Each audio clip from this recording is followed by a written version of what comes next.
سارے ہمارے مسائل کی بنیاد ہی اس بات پر ہے کہ دین سے دور ہے ہم جی نہ ہم علم حاصل کرنے کی کوشش کرتے ہیں نہ اس کو اپلائی کرتے ہیں. اللہ نے صاف لفظوں میں کہا کہ لا تقنطوا من رحمت اللہ کی رحمت سے مایوس نہ ہونا. تو اب اللہ کی رحمت کے امیدوار رہنا, بھروسہ رکھنا, تو حالات بالکل بدل سکتے ہیں اور بدل جاتے ہیں. اور آپ نے یہ درست بات کی. دیکھیں جس گھر میں ذکر کثرت سے ہوتا ہے, نماز کثرت سے ہو رہی ہے, استغفار کثرت سے ہو رہا ہے, جیسے آپ نے کہا سورہ رحمان اور سورہ فاتحہ, یہ اتنے بڑے عظیم تحفے ہیں بیماری کے لیے کہ یہ آپ جتنا زیادہ پڑھتے ہیں. سورہ فاتحہ بھی ہے ہی شفا, سورہ رحمان کی بھی اتنی ہیلنگ پاورز ملتی ہیں انسان کو کہ انسان اٹھ کے بیٹھ جاتا ہے اور بالکل وہ پیرالائز ہوتا ہے, اور مگر اس سے فرق پڑتا ہے. ہمیں کرنا کیا ہے, اس سوچ کو بدلنا ہے. سارا ہمارا دماغ, ہم یہ کہہ دیں گے نا یہ معمولی چیز ہے, میرے رب کے آگے تو کوئی ہے ہی نہیں یہ بڑی چیز, اور رب نے کن کہنا ہے تو ہو جانا ہے. سب کچھ اسباب کی دنیا نہیں ہے, ایک ماوراء الاسباب ہے, ایک کن ہے. تو جب ہم رب کو قادر مطلق مانتے ہیں تو پھر یہ جان لیں کہ دیکھیں سب سے زیادہ آزمائشیں اس کے پیاروں پر آئیں.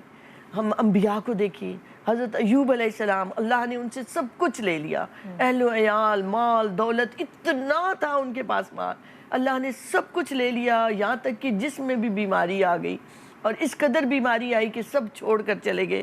صرف ایک زوجہ ساتھ رہیں جو وضو میں ہیلپ دیتی تھی, یہاں تک کہ وہ کہتے تھے کہ میری زبان اور میرے جو دل ہے اس کو مولا کچھ نہ ہو, کہ زبان سے میں تیرا ذکر کرتا رہوں اور دل میں تیری یاد رہے. اور اتنا انہوں نے صبر دکھایا کہ صبر ایوب مشہور ہو گیا. اور اللہ نے پھر لمحہ بھر لگا, اللہ نے فرمایا پاؤں کی ایڑی مارو, چشمہ پھوٹے گا, اس میں غسل کرو. اور وہ کیا ہوا کہ غسل کیا انہوں نے, ساری بیماری جاتی رہی, جوانی لوٹ کر آئی, پھر اللہ نے سب کچھ واپس لوٹایا. تو ہم جب بیماری آئے, جب کچھ آئے, تو ہم یاد کیا کریں انبیاء کرام کو کہ ان پر بڑی آزمائشیں آئیں, جبکہ وہ اللہ کے بہت پیارے اور نیک بندے ہیں, نبی ہیں. تو جب انہوں نے بیماری آئی یا کوئی آزمائش آئی تو کیا کیا, انہوں نے اللہ کے ذکر کو نہیں چھوڑا, اللہ پہ توکل کو نہیں چھوڑا. اور اللہ فرماتا ہے کہ نعمتوں کی طرف دھیان دو, فَبِأَيِّ آلَاءِ رَبِّكُمَا تُكَذِّبَانِ, تم اللہ کی کس کس نعمت کو جھٹلاؤ گے. تو آپ کا دھیان اس کی عطاؤں پر گیا تو شکر آیا دل میں, آپ نا امید نہیں ہوئے. آپ نے کہا اللہ نے مجھے ایمان دیا ہے, زندگی دی ہے, وقت دیا ہے. اب یہاں تھوڑا سا ہمیں چینج کرنے کی ضرورت ہے. جو 97% کی بات ہو رہی تھی نا کہ وہ نا امید ہو جاتے ہیں اور جلدی ہو جاتے, ہم نے ان کے گولز صحیح سیٹ نہیں کیے. ہم مدرز ہیں, ہم بہنیں ہیں, بیٹیاں ہیں, ہم گھر میں یہ کلیئر رکھیں کہ کامیابی دولت میں نہیں ہے, کامیابی اس کے پاس ہے جس نے رب کو راضی کر لیا. اور حقیقی کامیابی کا تو پتہ اس وقت چلنا ہے جب آپ کی آنکھیں بند ہوں گی, پھر پتہ چلے گا کون کامیاب رہا اور کون ناکام رہا.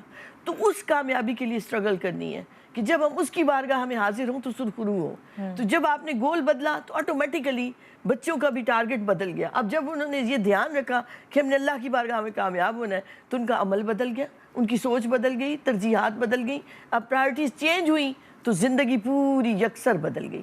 دیکھیں اصل چیز ہے سکون, خوشی.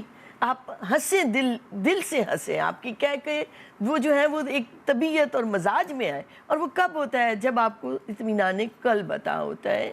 یہ جو چیزیں ہیں یہ سب فانی ہیں, کوئی چیز ہمیشہ رہنے والی نہیں ہے, اور ابدی اور ہمیشہ زندگی رہنے والی وہ ہے. تو اس میں جو کامیاب ہوا وہی کامیاب. تو جب آپ نے بچے کو یہ فیڈ کرا دیا, وہ سوشل میڈیا یوز بھی کر رہا ہے نا, تو وہ اسے برائی سے کراہت اور نفرت محسوس ہو رہی ہے. مجھے معلوم ہے, ہمارے بچے بھی یوز کرتے ہیں, ہمارے سارے بچے اس سافٹ ویئر سے اس سے انجینئر ہیں اور سب, لیکن ایک بچپن سے ان کی طبیعت میں مزاج میں میں نے کہا میں نہ دیکھوں رب دیکھ رہا ہے. آپ موبائل پر کیا دیکھ رہے ہو, آپ لیپ ٹاپ پہ کیا لگا رہے ہو, تو آپ وہ تو کسی لمحے غافل نہیں ہے آپ سے.